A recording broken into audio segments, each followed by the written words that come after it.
Welcome to the Underground, the Steel City Underground, the black and gold standard for Pittsburgh Steelers coverage. Now, here's your host, Joe Kuzma. Hello, everyone, and welcome to the cheat sheet edition of the Steel City Underground podcast. My name is Joe Kuzma, and as always, just a quick programming reminder that this is our short format, fast facts version to preview the upcoming game this Sunday between the 5-7 Atlanta Falcons and the 4-7 Pittsburgh Steelers. Yes, I know that seems a little bit awkward, but the Atlanta Falcons, as of right now, still haven't had their bye week yet this season. So if you're looking for a little more in-depth analysis to this game, I encourage you to check out the episode that dropped the day before that gets into some further, a little more devil in the details for the keys to the game, including Will McFadden, who is a reporter for the Atlanta Falcons. He was my guest co-host, and once again, a thank you to Will for taking some time out of his busy schedule to detail a lot of stuff about the Falcons, because let's face it, I don't know a whole lot about the Atlanta Falcons. The Atlanta Falcons, obviously they're a 5-win team, just marginally better than the Pittsburgh Steelers, but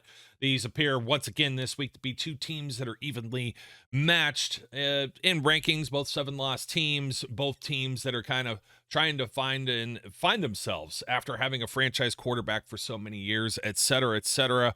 This game being played in Atlanta, second straight road game for the Pittsburgh Steelers, playing off of a short week from Monday Night Football, headed right to Sunday in Atlanta at Mercedes-Benz Stadium. The Falcons -1 in this game for the Vegas odds, and over under of 42. So everyone expecting this one to be very close to the vest. Leading the Pittsburgh Steelers in this game. Well, you know what? I should probably just jump over real quick to our injury report, because there's far more Steelers on the injury report than there are Atlanta Falcons, and there's really no surprises here. However, I know Najee Harris was limited on Friday after being a did not practice status for the rest of the week. He has told the pool reporters that he will be available and play on Sunday. Keller Witherspoon still nursing the hamstring. Really surprised he has not gone on injured reserve at this point. Minkah Fitzpatrick with his showing up on a rib injury. In fact, everybody else on here, let's just say, no status for Minkah Fitzpatrick, Robert Spillane, Miles Jack, Mason Cole. TJ Watt was limited all week with ribs. He is a designation of questionable. Larry Ogunjobi following pretty much what Larry Ogunjobi's been doing all year, and it's he gets to practice a little bit one day, take a day off, and be full practice for something else. And I just kind of wonder if this is a veteran joke at this point, because this time it's a toe. It's been his back. It's been illness, I think, shoulder. If this guy's really been this banged up this season, kudos to you, Larry. Oh man, you're a warrior. But I just kind of wonder if they just find something new to put on the injury report. And a toe's no joke. Toe is no joke. Those of you who have banged one into a bedpost in the middle of the night or getting up in the morning, you know what that's like. I actually, kind of side story. My wife was joking around with me many years ago, long before we were married. We were in our apartment, and I can remember this vividly because it was like December 23rd or something. I was still in college. I had to go work my retail job, which, that's hell in and of itself during the holiday season.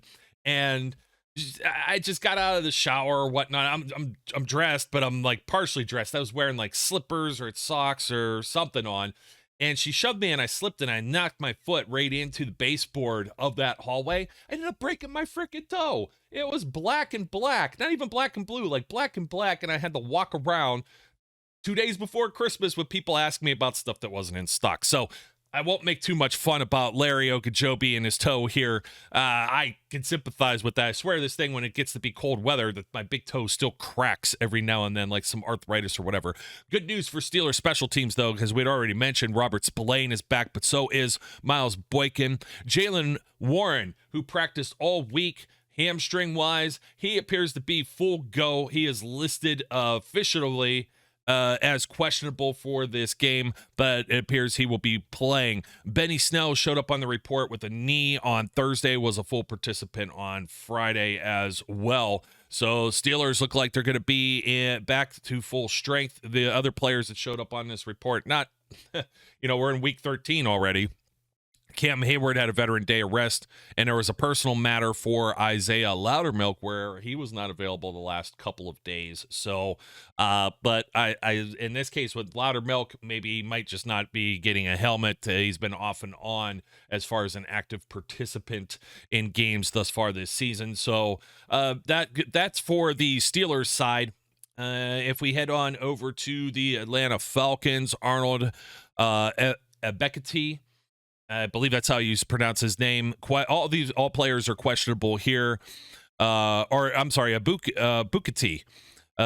He is questionable. Chuma Edoga, also questionable. An offensive tackle. Jalen Dalton, defensive tackle, toe, questionable. Cordarrelle Patterson had a Veteran Day of rest during the week as well. So the Falcons, for whom they have available, appear to have a full slate here. Obviously, they have some other players who have landed on injured reserve during the course of the season, such as Kyle Pitts. So again, go back and check out the other episode. We kind of get in a little bit more of detail when it comes to this. So and throw up some props for my dude Larry Ogunjobi, and we'll see what they could do against a vaunted rushing offense that is the Atlanta Falcons. You don't usually think of rushing offense when you think Falcons, right? You remember Matt Ryan, who the Steelers played last week in Indianapolis. Well, not even really last week, but you get what I'm saying. Last NFL week, right? And the Falcons have a number of different runners, each with 300 or more yards throughout the season, actually 4 of them. So Tyler Algier leads their team with 552 yards on the ground, followed slightly behind by Cordarrelle Patterson, who has 506. Marcus Mariota, the quarterback, veteran quarterback, former was first overall pick of the draft, I believe so. He was 1 or 2 with Jameis Winston many years ago, but 421 yards on the ground and 4 touchdowns. I should mention that Patterson's had 5 rushing on the ground as well. And then Caleb Huntley, 71 carries, 347 yards and a touchdown. Avery Williams also offering a little bit of change of pace in this as well. Only 14 carries, but 83 yards, but a 5.9 average. And just about everyone in this. Algiers at 4.6, but many of the players for the Falcons hovering in the 5.0, give or take, a fraction of a yard here or there in that range. So they have a pretty solid run attack. The Falcons themselves are 4th overall in the NFL. They're averaging 160 yards on the ground, but only 154 in the air, which is next to last. So it's going to be primarily run, and pound the ball and maybe open up some other plays. The Steelers are actually marginally better in the pass game. They average 199. That's 25th best in the league, 113 yards on the ground. Mentioned in the other pregame show that the Steelers are close to about 25 points a game currently after coming off the bye, but that won't show up in your yearly statistics for the entire season. So they show up as 28th best in the league, where Atlanta at 22.7 is 14th. And that's just from the other games previously played in the year for the Steelers at 17.6. So they have been better since the bye. I should have pulled the numbers for the defense too, but they're even Steven right here. Steelers are 24th in the league in points allowed, while the Falcons are 25th. So they're right neck and neck there, about 0.7 points per game average. And so that kind of that's what separates them. Takeaway differential isn't too much more either. You could say whoever's ranked where, but the Steelers are +2 and the Falcons are -1. They've cleaned up a lot of the turnover woes that they had as the season started. Marcus Mariota was turning the ball over quite frequently.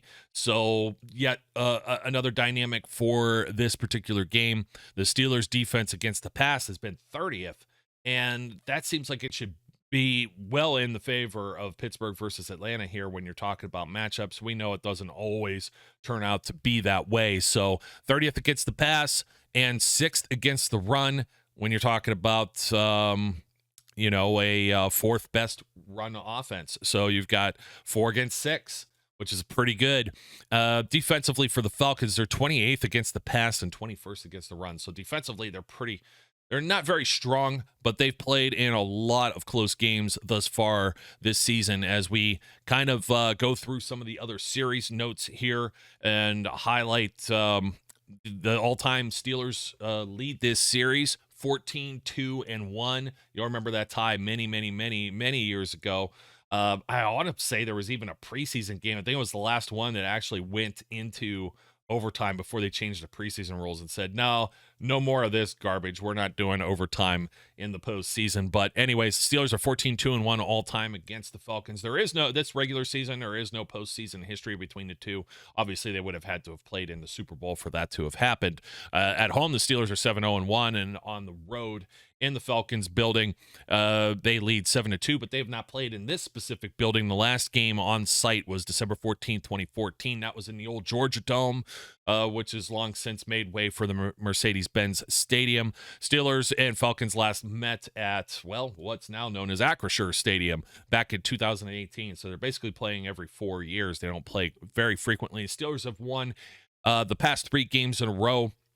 Mike Tomlin is 158, 92, and 2 in 16 seasons with the Pittsburgh Steelers. He is 3-0 against the Atlanta Falcons, so only 3 times he has faced Atlanta. Arthur Smith in his second season with the Falcons is 12-17 overall. This will be his first time as an NFL head coach facing the Steelers. Again, this game is on Sunday, December 4th. That's 1 o'clock. We've already gone through the daylight savings time stuff, so that's Eastern Standard Time, Atlanta, Georgia. Mercedes-Benz Stadium holds about 71,000 people for football. They do modify it for other events, of course. Field turf, so again, artificial turf, not natural grass. This game is being broadcast by CBS. You should be able to get it in your local markets on NFL Plus and or Paramount Plus. In Pittsburgh, that would be your local affiliate, would be KDK Channel 2. Other affiliates, you can take a look and try and find that either at Steelers.com or SteelCityUnderground.com. Sometimes we have that information on satellite radio. Oh, by the way, I have no idea who's calling this game. I do know James Lofton as far as the analysis, but Andrew Catalan maybe on the play-by-play. So no Tony Romo, no Ian Eagle, nobody like this. There's none of the fancy broadcast crews for this CBS game. And just to take a look at the map of where this is being broadcast, the Steelers are in green. If you're able to see this on YouTube again, we have this diagram over at SteelCityUnderground.com, and you could also find this map at courtesy of 506sports.com, which will give you all of the information for every game that's basically played when it comes to regional broadcast, and they carve it up, and you could see there's like little notches here and there. Most of Ohio, however, is not going to be getting this game. I believe they're getting the Bengals game, or it's the Brown. I'm sorry, actually it's the Browns game. But most of Pennsylvania, West Virginia is covered down and through just kind of the tip of Virginia through the Carolinas, Georgia, and down into the South, obviously, where it's Falcons country. Pretty much not being covered anywhere else. So make your plans accordingly, folks. I'm always excuse me, always harping on the folks. They jump on social media at like 1:05 and they're like, where can I find the game? And I always find that kind of comical. You can listen to it on the radio as well, and I got those details in a second as I get my hot coffee. As most of you, thank you for putting up with my running solo, kind of losing my voice a little bit today. Satellite radio, Sirius XM. So on Sirius, the Steelers calls on 137. On XM, that'll be 380. The internet is 826.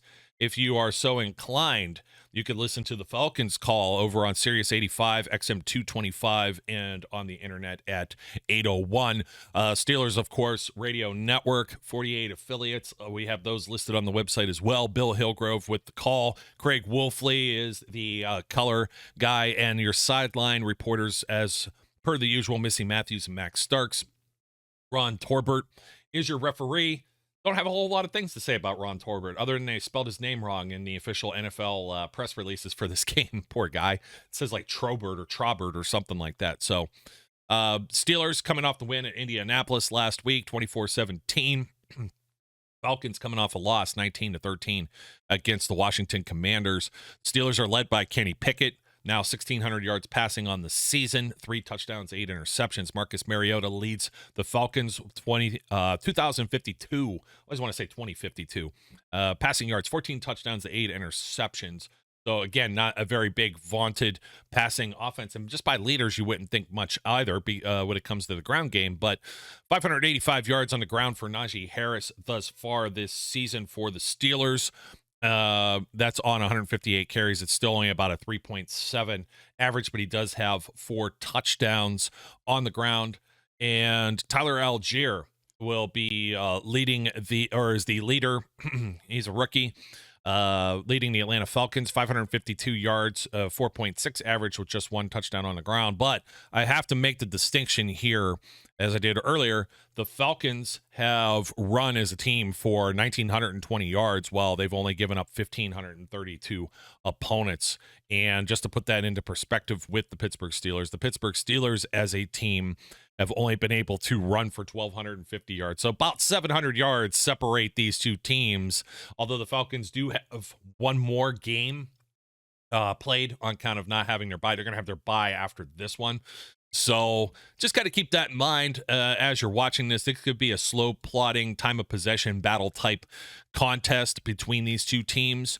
Just continuing through, Pat Freiermuth leads the Pittsburgh Steelers in receiving with 521 yards on 47 receptions. Drake London, the rookie, 41 catches, 438 yards, and 4 touchdowns, is the leader for Atlanta. And let's see what else is. Grady Jarrett leads the Falcons with 5.5 sacks. Alex Highsmith leads the Steelers with 10. Double-digit guy, obviously first time in his career. Congratulations to a great season for Alex Highsmith thus far. I hope he gets the recognition that I believe he deserves.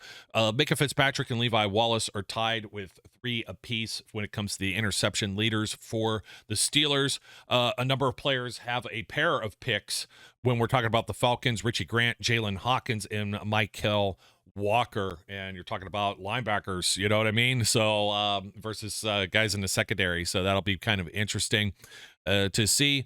And as far as the specialists, Matthew Wright so far combined through the season, 14 of 14 perfect on extra point tries, 11 of 14 field goal kicking. He plan on him still being around for this week, and then maybe next week after they get out of the dome, we'll see if Chris Boswell is back.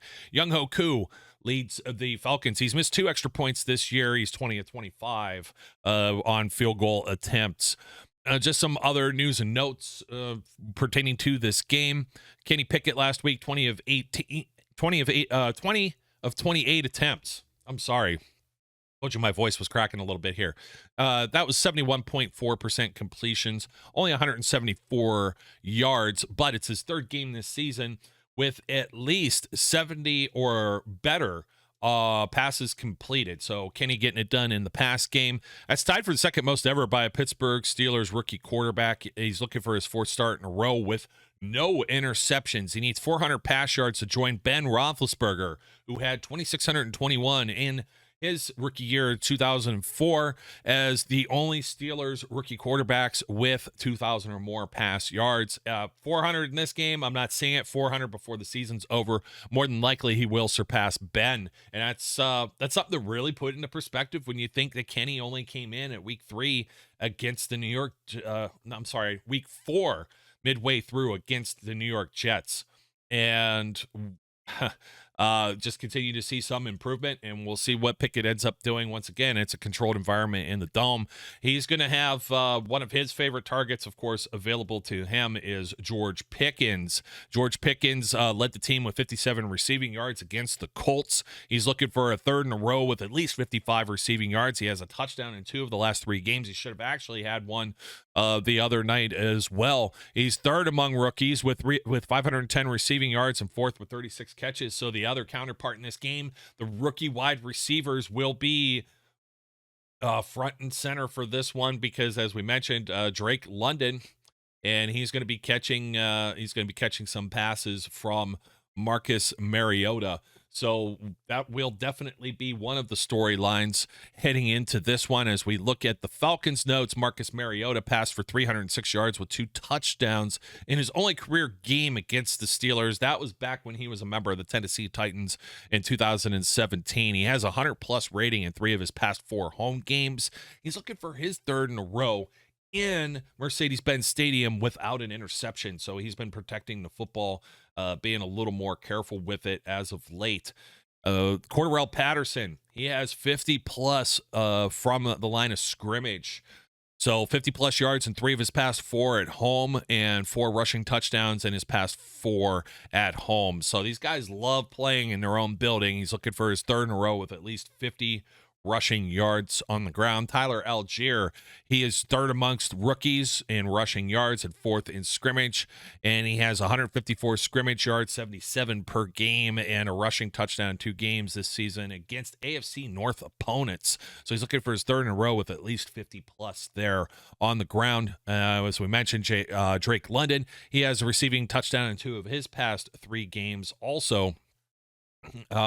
Grady Jarrett on the defensive line, he has tackles for losses in his past 6 at home, and of course he's 5+ tackles in 2 of his past 3. Rashawn Evans and Michael Walker. Rashawn Evans tied a career high with 13 tackles last week, while Michael Walker had 9 tackles, 2 pass deflections, and an interception in week 12, and he has tackle for loss in 2 of his past 3 at home, etc., etc. So tackling machines. Folks, I think that about does it for me here. Thanks for tuning in to this cheat sheet edition of the Steel City Underground podcast. Look forward to the game on Sunday here. Atlanta, we'll see if it's another one of these games home away from home, just like it was in Indianapolis and a few other places like Miami this year. Reportedly, 43% of the fans in Indianapolis were Steelers fans. So we'll see if everyone's headed to the Dome in Atlanta. Maybe take that place over as well. Crazy how the fans just travel and support the Steelers, and we appreciate you supporting the Steel City Underground podcast as well. My name is Joe Kuzma, so don't forget, if you haven't already, don't forget to like, comment, subscribe, and share it to your friends. I don't ask people to share. I don't get into begging and pandering. That's about as much as I do. It's kind of like a little reminder that there's a button you can jam on and subscribe here whenever we have some new content. I know not everything's for everyone, and I apologize this show didn't come out just a tad bit earlier this week, but life goes on. There's a whole bunch of stuff, and just happy to be able to be here and get this out to you. So also appreciate you supporting our platform. So until next time, as I always close out these shows, we encourage everyone out there to be safe, be good, and we'll catch you later. We would like to thank you for listening and remind our listeners to follow us on social media and our website, www.steelcityunderground.com.